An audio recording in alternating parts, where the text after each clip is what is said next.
الحمد لله والصلاة والسلام على سيدنا محمد وعلى آله وأصحابه أجمعين.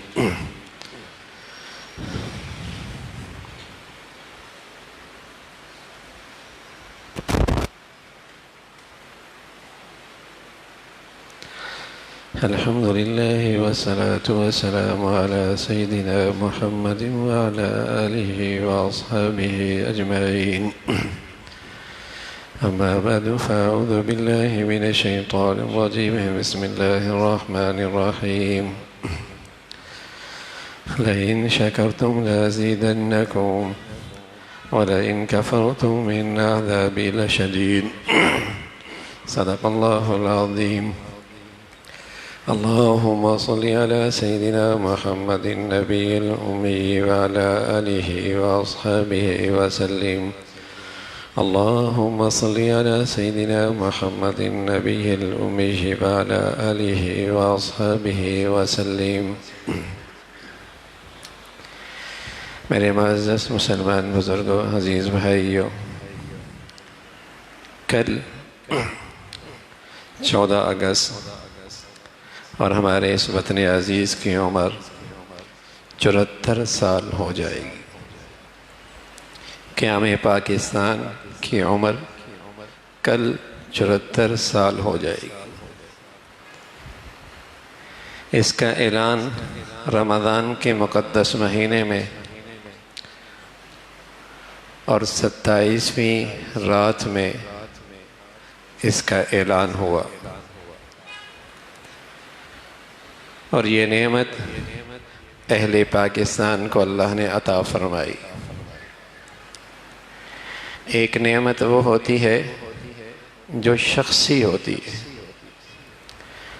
شخصی نعمتوں میں پہلا نمبر نعمت ایمان کا ہے، نعمت اسلام کا ہے. اس کے بالمقابل سونے کے پہاڑ ہوں، زمینیں اور جاگیریں ہوں، حتیٰ کہ ملک اور وطن ہوں، ان کی بھی کوئی حیثیت نہیں. ایمان کی نعمت شخصی نعمتوں میں سر فہرست ہے. اسی طرح کہتے ہیں صحت 1000 نعمت ہے، بڑی نعمت ہے. اس کے ہوتے ہوئے آدمی ہزاروں نعمتوں سے فائدہ اٹھاتا ہے. یہ شخصی نعمت ہے. اور ایک نعمت قومی سطح پہ ہے. قومی سطح پہ سرفرست نعمت آزاد مملکت، پرامن خطہ ہے. ایک آزاد ملک امن کے ساتھ مل جائے، قومی سطح پہ اللہ کی یہ غیر معمولی نعمت ہے. ایک آزاد خطہ مل گیا، غلامیت سے نجات مل گئی، پرامن خطہ نصیب ہو گیا. آزادی کے ساتھ اپنی جان و مال، عزت آبرو کی حفاظت کے ساتھ اپنی زندگی کے مقصد پہ زندگی گزار سکتا. ایسا خطہ مل جانا اللہ کی بڑی نعمت. اللہ نے یہ وطن عزیز عطا فرمایا تھا. اس کے لیے اہل اسلام نے بڑیاں قربانیاں دی تھیں. ہم تو اس ملک میں تب پیدا ہوئے اور تب آئے جب سب کچھ بن چکا تھا. لیکن اگر اس کے قیام کی تاریخ دیکھیں، اس کی پیدائش کی ابتدا دیکھیں، تو ملتا ہے اس میں 10 لاکھ قربانیاں ہیں. 10 لاکھ لوگوں کا خون ہے. اور جو اس کی تاریخ ہے، اس کی ابتدا میں یہ لکھا ہے کہ 75,000 مائیں بہن بیٹیاں، ان کی عزتوں کو تاتار کیا گیا ہے. 10 لاکھ آدمیوں کی قربانی. مسلم لیگ تھی جو اس ملک کی آزادی کے لیے قیادت کر رہی تھی. اس میں قائد اعظم محمد علی جناح، لیاقت علی خان، ناظم الدین بنگالی، شیر یار جنگ، اس قسم کے سرکردہ لوگ اس کی قیادت کر رہے تھے۔ نعرہ کیا تھا کہ مسلمان اور کافر دو قومیں ہیں، اکٹھی نہیں رہ سکتی۔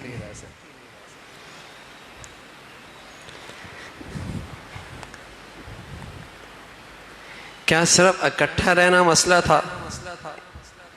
نہیں، اس کے پیچھے ایک مقصد تھا، ورنہ اکٹھے تو آج ہم پاکستان میں بھی رہ رہے ہیں، بنگلہ دیش میں بھی رہ رہے ہیں، دنیا کے ہر خطے میں مسلمان کافر اکٹھے رہ رہے ہیں۔ یہ جو ایک نظریہ تھا کہ مسلمان اور کافر دو قومیں ہیں، اکٹھے نہیں رہ سکتے، صرف مقصد یہ نہ تھا کہ دونوں اکٹھے کاروبار نہیں کر سکتے، دونوں اکٹھوں میں بازار میں نہیں رہ سکتے، دونوں اپنی اپنی عبادت خانوں میں عبادت نہیں کر سکتے۔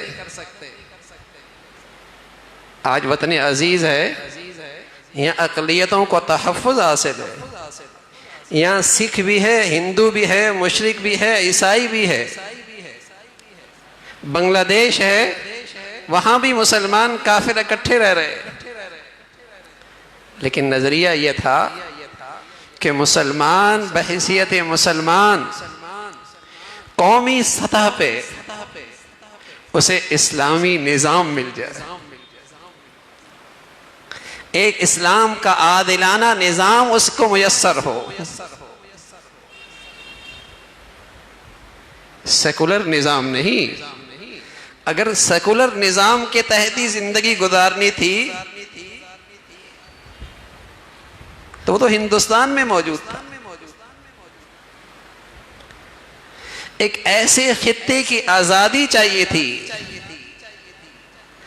جہاں مسلمان قومی سطح سے لے کر انفرادی سطح تک اسلام کی بہار دے سکے، اسلام کا عادلانہ نظام دیکھ سکے، یہ پیش نظر تھا، اور مسلمانوں نے اس کی خاطر قربانیاں دی تھی۔ جشن مناتے ہیں، دن مناتے ہیں، جھنڈے لگ جاتے ہیں، اور نئے نئے ترانے بن جاتے ہیں، آزادی کی تقریبات ہو جاتی ہیں، لیکن مسلمان اپنے آباء و اجداد کی اس تاریخ کو بھولتا چلا جا رہا ہے کہ اتنی بڑی قربانی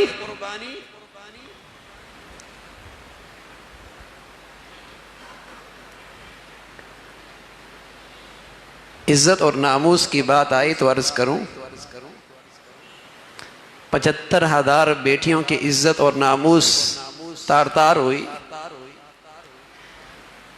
ایک جہاز جا رہا تھا یہاں کراچی سے، بحری جہاز مسلمانوں کا، یہاں سندھ میں راجہ دہر کی حکومت تھی، پہلی صدی کی بات ہے،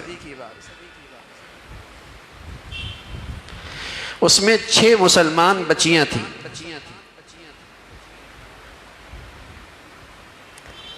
اس کی فوج نے ان بچیوں کو گرفتار کر لیا۔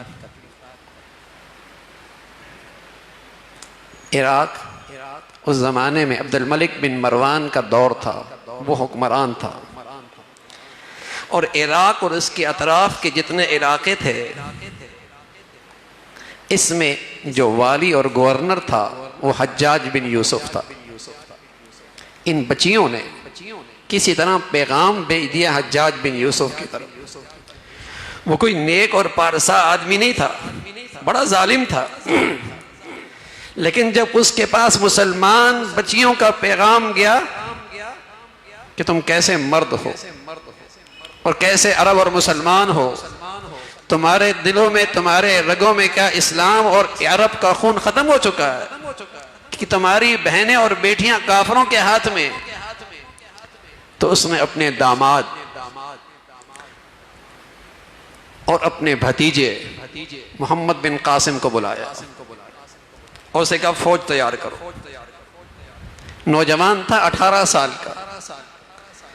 وہ وہاں سے لشکر لے کے آیا سندھ اور راجہ دہر کو قتل کیا اور اس کی فوج کو شکست دی. تب جا کے اسے ٹھنڈک پہنچی کہ مسلمانوں کی بیٹیاں کسی کافر کے ہاتھ میں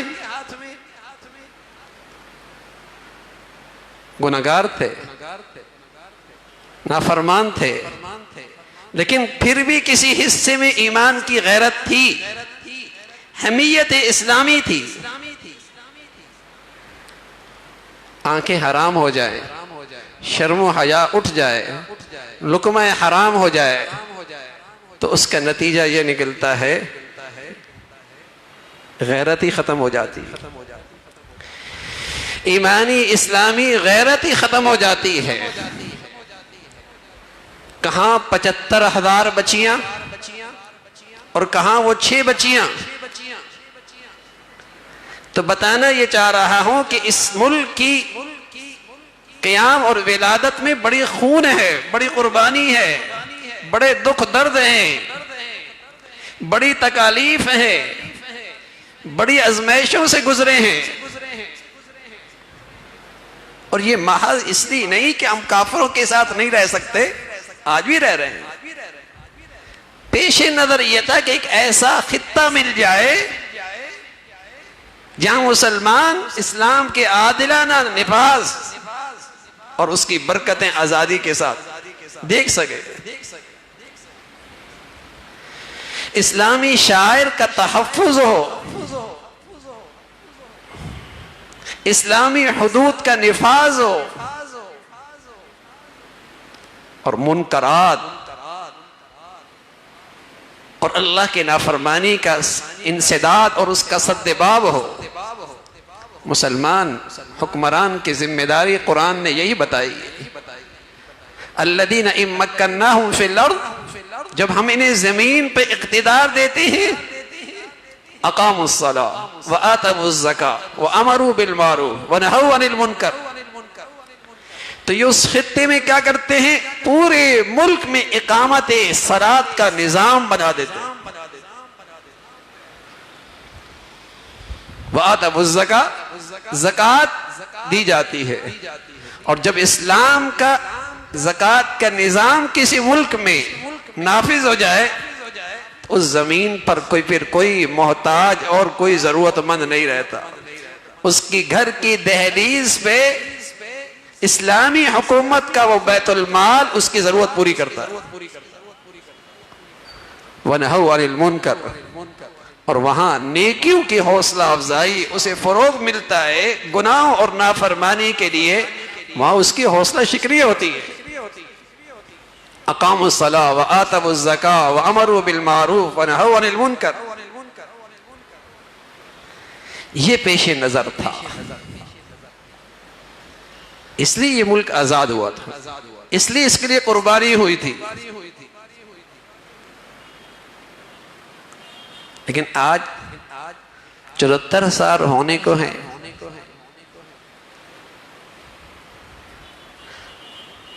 ہم نے اس مقصد میں خیانت کی ہے،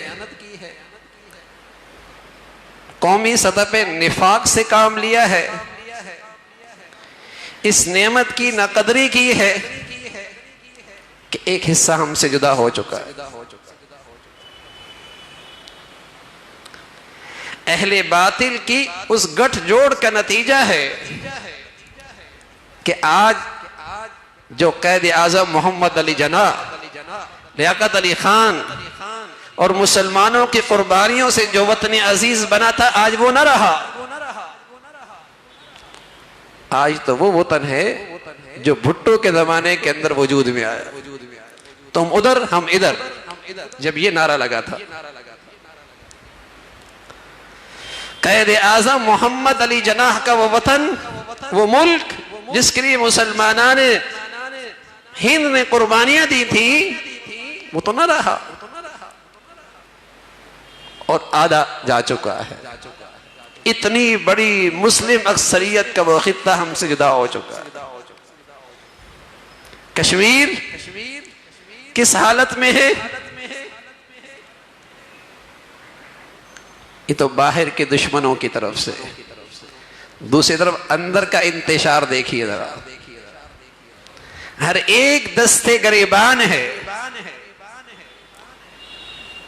سیاسی جماعتیں رنگ نسل کی بنیاد پر تقسیم، فرقوں کا بھوت اور یہ اژدہا، سب اس وقت اس ملک کو کھوکھلا کیا جا رہا، باہر کے خطرات، اندر کا یہ اختلاف اور انتشار، اور بنیادی وجہ کیا ہے؟ بنیادی وجہ کیا ہے؟ اللہ نے بتایا لَإِن شَكَرْتُمْ لَأَزِيدَنَّكُمْ، شکر کرتے نا ہم تمہاری اس نعمت میں اور اضافہ کرتے اور ترقی دیتے، اور اس نعمت سے تم استفادہ کرتے، لیکن جب تم نے اس نعمت کی ناشکری کی تو پھر اللہ کا وعدہ ہے نعمت سے نعمت سلب ہو جاتی ہے، نعمت چھن جاتی ہے، نعمت زوال پذیر ہو جاتی ہے، یہ نعمت زوال پذیر ہو جاتی ہے۔ اگر 74 سال پہلے ملک نہیں تھا، قوم تھی نا اور یکجان تھی نا، بہم دستے بازو تھی نا، ایمان اسلام پر اکٹھی تھی نا، جان دینے کے لیے تیار تھی نا اسلام کے لیے، اور آج 70 سال کے بعد جہاں ملک ٹوٹ چکا ہے، اس کی جغرافی حصے کے اندر دراڑیں پڑ چکی ہیں، وہاں یہ خود قوم بھی ٹکڑوں ٹکڑوں میں تقسیم ہو چکی ہے۔ کتنا بڑا المیہ ہے، کتنی بڑی دکھ کی بات ہے، خیانت کی ہے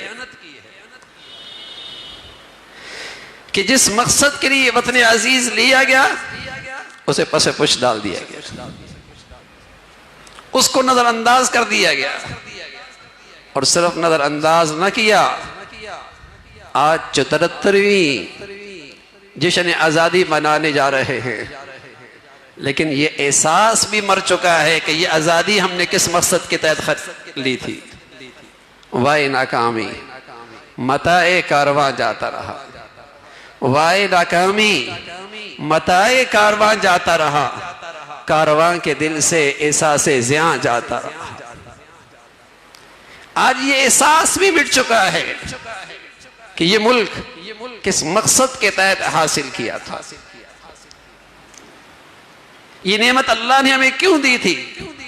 ہم نے تو نعرے لگائے تھے کہ ایک آزاد ملک ملے گا، اسلامی شاعر کا تحفظ ہوگا، اسلام کے عادلانہ نظام نافذ ہوگا، اسلامی اتحاد کی بنیاد وطن عزیز بنے گا، پوری اسلامی خطوں کو یہ بنیاد اسلام کی بنیاد پر اکٹھا کرے گا۔ اس کی تاریخ ہے، اس کا قیام پر ایک لمبی تاریخ ہے، جو اس کے قائدین نے جن کے نعروں میں، جن کے زبانوں پر، ان جلسوں کے اندر یہ چیز موجود تھی، تبھی تو قوم نے جانیں دی ہیں اور اس کی خاطر بڑیا قربانیاں دی ہیں۔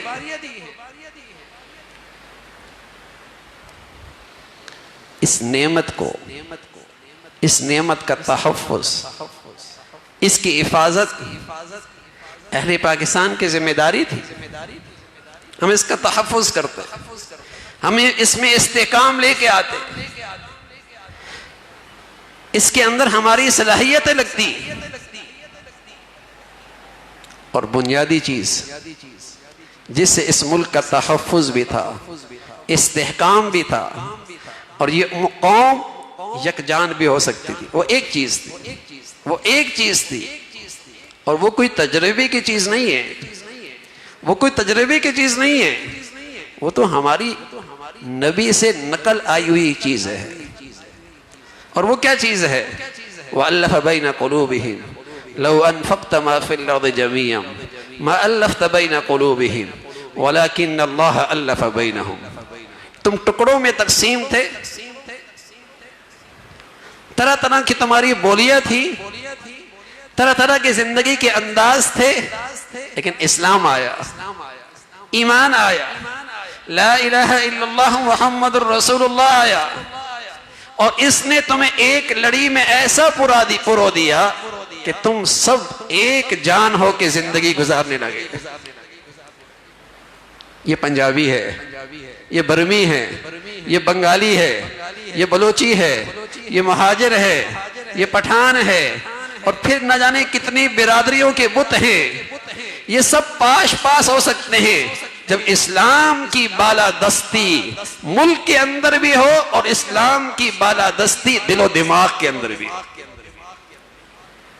کہ میری زندگی کی سب سے بڑی ترجیح اسلام ہے۔ محرم کے مہینے میں بیٹھے ہیں، نیا سال کا آغاز ہے، اور آپ حضرات کو اچھی طرح اندازہ ہے کہ ہمارا نیا سال کا عنوان کیا ہے، اسلامی کیلنڈر کی بنیاد کیا ہے؟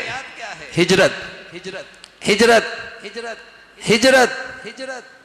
یہ اسلامی کیلنڈر کی بنیاد ہے کہ مسلمانوں نے ہجرت کی تھی، سبق دیا ہے، سبق دیا ہے۔ ملک بڑی نعمت ہے، آزاد خطہ بڑی نعمت ہے، آزاد ملک بڑی نعمت ہے، لیکن اسلام کی خاطر ہے، دین کی خاطر ہے، اور اگر اس کے بدلے میں اسلام کی قیمت دینی پڑے تو وطن چھوڑا جا سکتا ہے، اسلام دین نہیں چھوڑا جا سکتا۔ وطن چھوڑا جا سکتا ہے، اسلام دین نہیں چھوڑا جا سکتا۔ وطن عزیز بڑی نعمت ہے، اللہ نے آزادی کا خطہ دیا ہے، لیکن کب تک؟ جب تک یہ اسلام کے لیے ہے، دین کے لیے ہے۔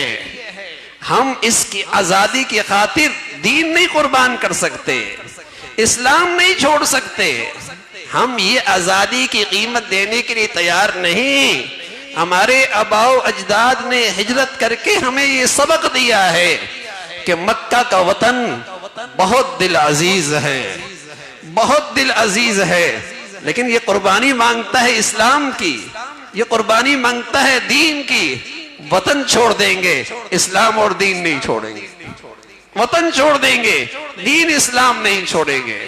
تو یہ اللہ نے وطن عزیز کی شکل میں نعمت دی، لیکن بڑی نعمت ہے اس لیے کہ یہ اسلام کی خاطر لیا گیا ہے، دین اسلام کے تحفظ کے لیے خاطر لیا گیا ہے، اسلامی اخوت، اسلامی برادری کی خاطر لیا گیا ہے۔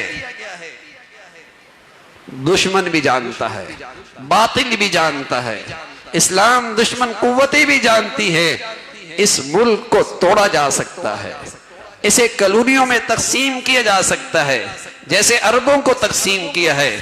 وہاں بھی ایک ہی بت تھا، وہاں بھی ایک ہی چیز تھی جو انہیں تقسیم کرنے والی تھی، وطنیت کا بت، زبان کا بت، علاقیت کا بت، قبائلیوں کا بت۔ اس نے کالونیوں میں انہیں تقسیم کر دیا ہے۔ ان کے دل و دماغ سے جب اسلام کی بالادستی نکلی، وہ کالونیوں میں تقسیم ہو گئے۔ آج بھی باطل سمجھتا ہے وطن عزیز کو اگر ٹکڑوں میں تقسیم کرنا ہے، علاقیت میں تقسیم کرنا ہے، زبانوں میں تقسیم کرنا ہے، فرقوں میں تقسیم کرنا ہے، گروہوں میں تقسیم کرنا ہے، سیاسی تعصبات میں تقسیم کرنا ہے، ایک ہی راستہ ہے، انہیں دین سے بیزار کر، ان کے اسلام ایمان کی جڑیں کھوکھلے کر دو۔ اور 70 سال سے یہ محنت اس ملک میں ہو رہی ہے، اس کے تعلیمی ادارے بے دینی کی فضا پیش کر رہے ہیں، اس کے قومی اداروں کے اندر بے دینی فروغ دیا جا رہا ہے، اس کے تمام ذرائع ابلاغ کو بے حیائی فحاشی کے لیے وقف کر رکھا ہے، اس لیے کہ جب تک انہیں بے دین نہیں بنائیں گے اس وقت تک اس ملک کی بنیادوں کو کھوکھلا نہیں کیا جا سکتا۔ تو میرے عزیزو، اللہ کے لیے اس ملک کا تحفظ اور اس کا احتکام ہماری دینی ایمانی اسلامی ذمہ داری ہے، اور اس کا تقاضا یہ ہے کہ ہم دینی زندگی کو قومی سطح پر بھی اور اپنی انفرادی سطح پر بھی اپنے اپنے دائرہ کار کے اندر اس کو فروغ دینے کی اور اس کو آگے بڑھانے کی کوششوں میں شامل ہوں۔ اللہ رب العزت وطن عزیز کو ہمیشہ سلامتی کے ساتھ رکھے اور اسے ہمیشہ استحکام نصیب فرمائے۔ وآخر دعوانا ان الحمدللہ رب العالمین۔